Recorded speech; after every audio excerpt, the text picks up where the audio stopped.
Ako, nananawagan ako sa tanggapan ng ombudsman. Tanggapan ng ombudsman. Huwag na kayong masyadong mapakipot sa salin ng mga opisyal ng gobyerno. Pag pumasok ka sa gobyerno, dapat open ka. Di ba? Sabihin mo, hindi, baka po kasi mabulat-lat yung ako namin yung mga personal namin ba't ka pa pumasok sa gobyerno? Nakalimutan mo na ba na sa Article 11, Section 1 ng Konstitusyon, nakalagay na public office is a public trust. Public officials and employees must at all times be accountable to the people. Kaya, kung opisyal ka ng gobyerno, accountable ka sa lahat ng oras sa mga tao. Hindi pwedeng, hindi, ko naman ako, paano naman yung personal ko, paano naman yung pamilya ko. Pumasok-pasok ka sa gobyerno nakalagay pa nga dun sa Constitution live modest life. Mabuhay ka ng ano yung ibig sabihin ng modest, John? Pag sinabing modest, hindi magarbo. Simple lang. Itong ibang mga taga-gobyerno natin, wala na talagang hiya Wala nang hiya. Hindi na po sila nahihiya, mga kababayan. Ikinararangal na po nila na sila po ay gumagawa na pinagmamalaki na nila na sila ay nakasakay sa ganito. Eto, mga congressman lang Nakikita mo, ang suot ng mga damit, Balenciano. Ang laki. Balenciaga.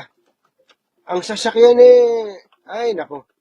Hindi na nahiya. Pero tingnan mo sa salin, wala. Ang malalaking sasakyan, wala sa salin.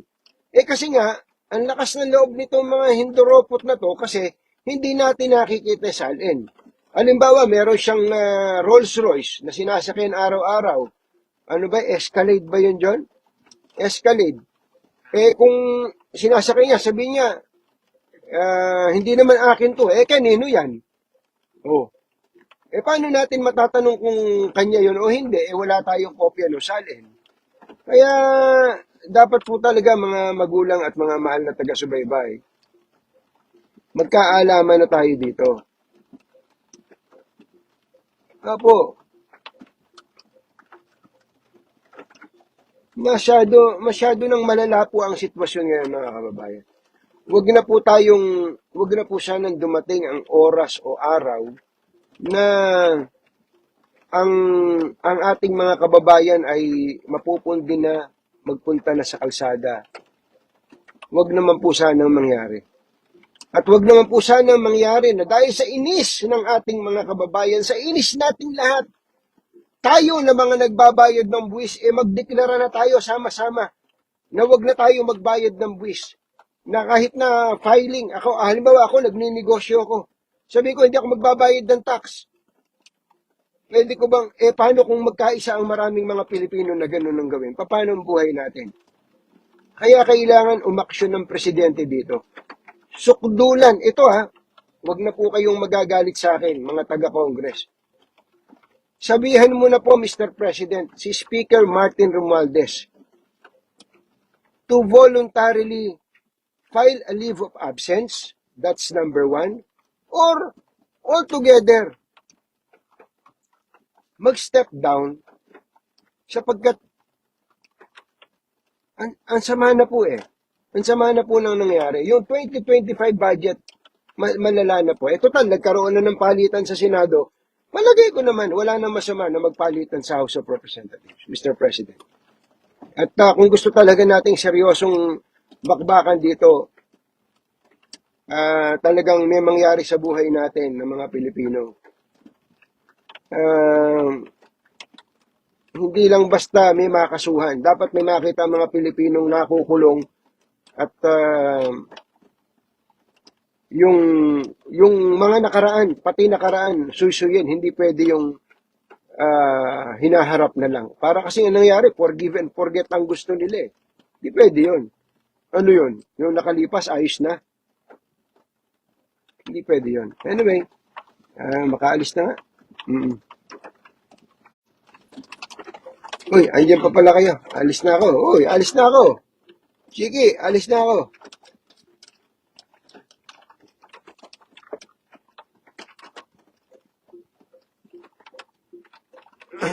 Bye. Happy weekend. Woohoo!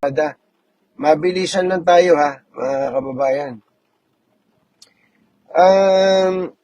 Nanonood ako kanina ng interview ni Karen Davila kay Congressman Roman Romulo ng Pasig. Alam nyo, natuwa ako kay Congressman Romulo. Mhm. Si Congressman Romulo po ay nagdeklara na ilalabas po niya ang kanyang Statement of Assets, Liabilities, and Net Worth, SALN. At iwine-waive din po niya ang kanyang karapatan sa bank secrecy law.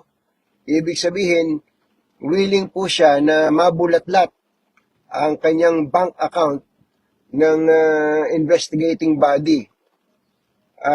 Pero mukhang ang gusto niya mag-imbestiga na sa kanya kung iimbestigahan man siya ay ang independent commission, independent o kaya ay ang husgado kung sakaling aabot to sa husgado. Itong si Congressman Roman Romulo ng Pasig, kung po ito kasangga ni Vico Soto to yung grupo po nila Vico Soto sa Pasig, pwede nating sabihin na sila yung mga a few good men. Napanood niyo ba yung pelikula na yun? A Few Good Men. Pero sa military naman yun. Ang sabi ni Jack Nicholson doon kay Tom Cruise, no? Yun? You can't handle the truth! Sa pelikula na yan, ano? Ay, magandang umaga pala kay Manol Bato Maninang. Oy, Ninang! Manol Bato Maninang. Binigyan tayo ng katakot-takot na stars, Jordan. 500 stars. Yung pong sinabi ni Congressman Romulo na siya po ay ilalabas po niya ang kanyang SALN. Nagtataka ako ngayon, ba't nga ba hindi na inilalabas ng mga mambabatas yung SALN na yan? Pero siya, ilalabas niya yung kanyang SALN at willing siyang i-waive ang kanyang right against self-incrimination, yung kanyang right sa bank secrecy law. Yan po ay bilang hakbang dun sa aligasyon nitong Diskaya, yung mag-asawang Diskaya, na meron daw kickback si Congressman Romulo para po sa project doon sa Pasig. Pinaliwanag niya, hindi totoo yan. Hindi niya nakakaharap yan. Wala siya ino-authorize sino man para kumuha ng salapi sa kanino man. At pinapaliwanag din niya na hindi siya nakikialam sa mga ganyan. Open lahat ng mga bidding diyan sa DPWH sa distrito niya. Katunayan, nananalo kahit magkaaway sila. Well, magkalaban sila sa politika, no? In this particular case, yung pong mga kanta-kanta, naalala nyo kahapon, merong yung Bryce Hernandez, kung sino-sino ang mga pinagbababanggit niya, siguro, lahatin na natin. Kapag ka-opisyal ka ng gobyerno, dapat talaga hindi na nakatago yung SALN na yan. Pagka-opisyal ka ng gobyerno, dapat ilabas mo SALN mo. Ito, nag-umpisa lang naman to, lumala lang naman dati naman ng may korupsyon. Parang mas naging malala lang dahil sa yung mga taga-gobyerno yung SALN nila, hindi mo na ngayon publish, hindi katulad dati. Nakikita natin kung saan-saan yung dineklarang bahay, kung ano yung sasakyan. Noon, madaling makuha eh. Ewan ko ba nitong mga nakaraang taon na yan, ito, wag magagalit yung mga DDS ha. Nag-umpisa to nung panahon ni dating Pangulong Rodrigo Duterte na hindi na, kumbaga, napakahirap lang kunin ng SALN ng mula Pangulo hanggang sa mga cabinet members at mga congressman at iba pa. Wala eh, hindi na nagbibigay ng SALN ngayon eh. Samantalang nung araw, nung nagko-cover pa ako sa Malacanang, inaabangan ko yung April 30 na yan. May 1, May 2, hawak ko na yung SALN ng mga cabinet members eh. Ano po, mga magulang at mga mahal na taga-subaybay. Dapat malabas yung SALN. Ito, tama ka dun, Marilyn Calderon eh. President to barangay. Ngayon, yung mga barangay chairman, John, grabe. Maniniwala ba kayong ultimo sa barangay katakot-takot na katiwalian? Opo. Naku, katakot-takot ng wala eh. Normal na eh. Bagamat sa SALN, alam naman natin yung SALN marami ding kalokohan dyan. Hindi naman dinideklara lahat yan. O kaya basta kalokohan lang din. Pero at least meron tayong mahahawakang, halimbawa, yung kapitbahay mo, opisyal ng gobyerno. Nakita mo, doon siya nakatira. Doon siya, eto yung mga sasakyan ginagamit niya. Eto yung rest house niya. Et cetera, et cetera. Tapos, ang mga anak niya dito nag-aaral. O, kumbaga makikita mo yung kanilang lifestyle, ano? Tapos, pag tiningnan mo yung SALN niya, kahit nga ba kataran lang yung SALN na yun, masasabi mo, ba, may kalukuhang nangyayari. Di po ba? So, totoo man o hindi SALN, masusumbatan natin yung opisyal ng gobyerno na yon sa at masusubok natin kung meron siyang kabulastugang ginagawa kahit paano. Hindi ba, Engineer JC Ancheta? Ang laking bagay nun. At ang pinakamatindi, sigurado ako, manginginig ang tumbong ng mga politiko, mga taga-gobyerno, mga appointed officials, mga taga-DPWH, manginginig, pagka silang lahat ay magwe-wave ng kanilang bank secrecy. Ewan ko na lang, baka maihi kayo sa salawan. Dapat yung bank secrecy hindi lang pang peso account ha, pati foreign currency deposit ha, pati foreign currency deposit. Mga magulang at mga mahal na taga-subaybay.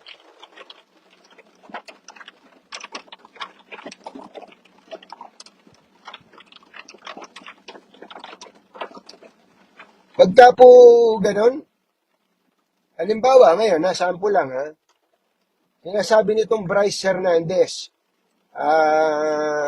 na meron daw sa bagay. May pagka-hearsay din kasi yung kay Bryce Hernandez. Buti sana kung nandun siya nung binigay doon sa mga senador na binanggit, si Jinggoy saka si Joel Villanueva, yung 30%. Kung nandun siya, na-picture niya. Alam mo yung mga ganon. Kasi although may tinatawag na circumstantial evidence, pero iba pa rin yung physical evidence eh. Ang mangyayari niyan, it's your word against theirs. Pero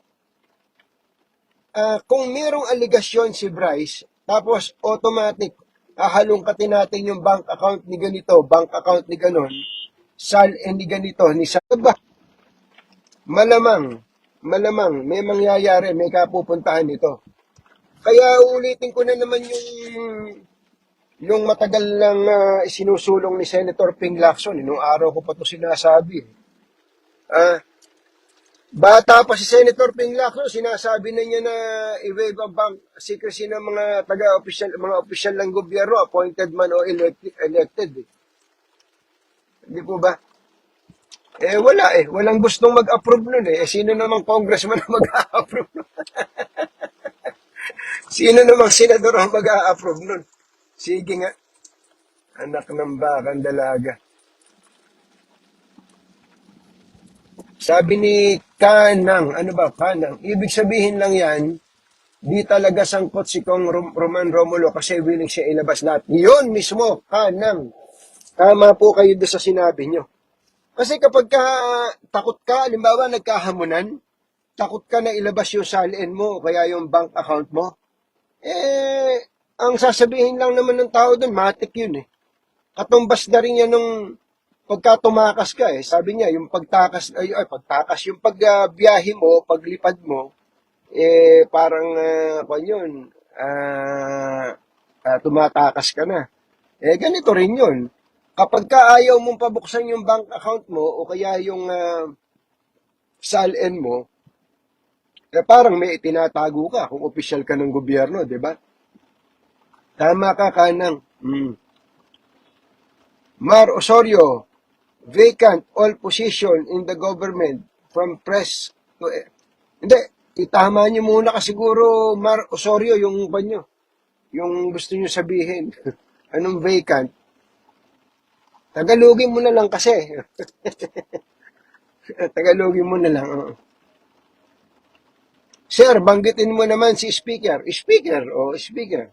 Lahat ang sinasabi ko ha, lahat ng opisyal ng gobyerno, dapat pag opisyal ka ng gobyerno mula presidente, vice presidente, House Speaker, Senate President, Senador, Congressman, lahat, dapat ilabas ang salin. Huwag yung tago ng tago yung salin. Wala nang pahihirapan pa publiko sa salin na yan.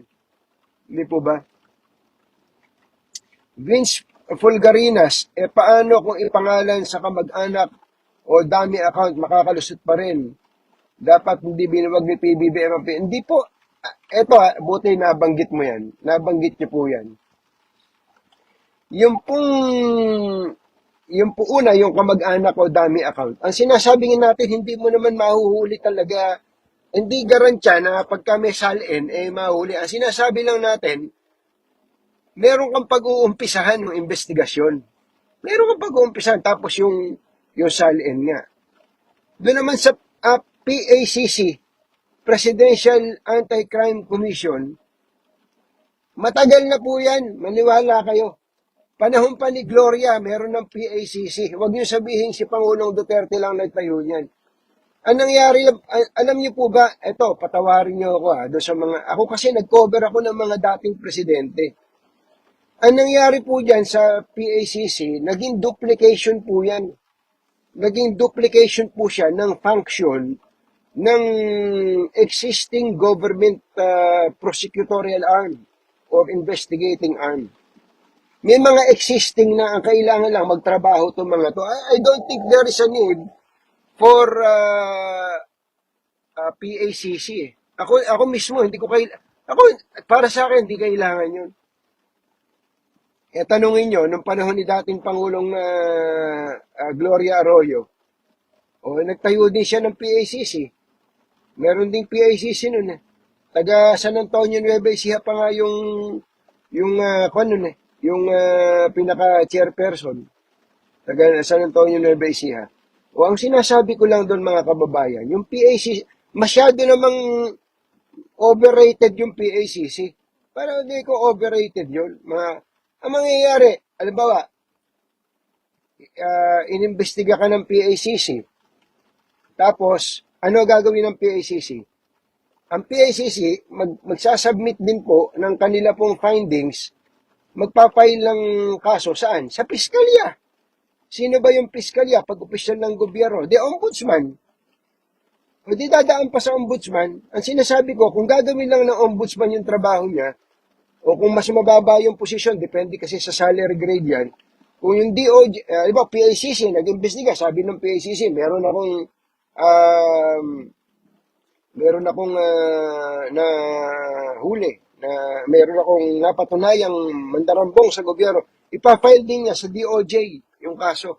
So yung DOJ, titingnan din niya kung may probable cause. Ang titingin din ng probable cause doon, yung DOJ bago mag-file sa husgado. So another layer, sa totoo lang, yung PACC, mga kababayan. Ganun po nangyari dyan.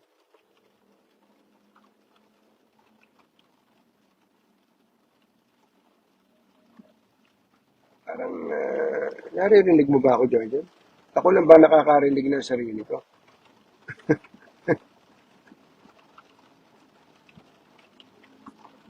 Melissa Ramilo. Hindi, Joseph Estrada, PACC, Pinglacson. Ibang PACC naman po yun. Yung PACC po naman na yun ay Presidential Anti-Crime Commission. Tinayo ni ERAP. Tinayo ni FBR. Ang pinaka-head ng PACC, si Ping Lacson. Naghahabol naman ng mga kriminal yun. Naghahabol ng mga kidnapper. Naalala nyo pa? Di ba may task force sa Bagat, task force sa Lawin, di ba? Naalala nyo tuloy. Ano po? Pero para sa akin, yung Presidential Anti-Corruption Commission, that's a duplication of function ng mga existing anti-corruption agencies natin. Ang atin lang hamon, magtrabaho yung mga existing. Anyway, mabalikan ko lang yung SALN.